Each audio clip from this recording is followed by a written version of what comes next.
Entertainment News.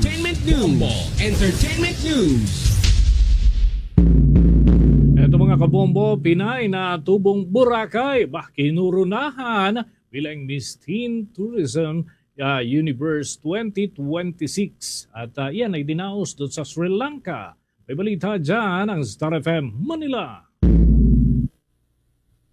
Feeling blessed ang pambato ng Pilipinas na si Maria Kathleen Monhardin matapos siyang koronahan bilang bagong Miss Teen Tourism Universe 2026 sa ginanap na pageant sa Colombo, Sri Lanka. Born and raised ang dalaga sa Boracay Island, Malay, Aklan kung saan nadiskubre niya ang kanyang passion sa pagsali sa mga beauty pageants.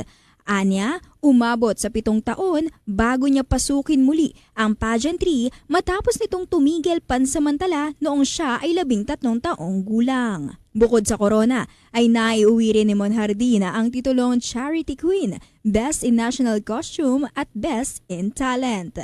Sa exclusive interview ng Star FM Manila kay Kathleen, ibinahagi nito ang kanyang advokasya na kanya ring nais matupad bilang isang babaeng laki sa isla. Nagbigay din siya ng inspirasyon sa mga kabataang nais ipagpatuloy ang kanilang mga pangarap. My advocacy is preserving identity, expanding opportunity, where I strive to empower the indigenous youth and open doors for them. So currently it's focused on my hometown, which is the Ating Indigenous people in my home, and hopefully if given the chance, I want to expand it more on a bigger stage or on a bigger platform along with siguro other organizations who have the same mindset or have the same purpose as I do. Encourage them to have the 3 season life, which is the choice, chance, and change. You should always make the choice to take the chance in order for change to happen. This is Maria Kathleen Monhardin, your Miss Teen Tourism Universe 2026.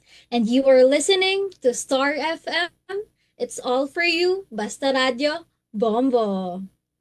Mula rito sa 102.7 Star FM Manila, nag-uulat Star DJ Ivana Darna. And this is Bombo Radio Philippines, the #1 radio network in the country. Your trusted source of news and information. Basta Radio, Bombo!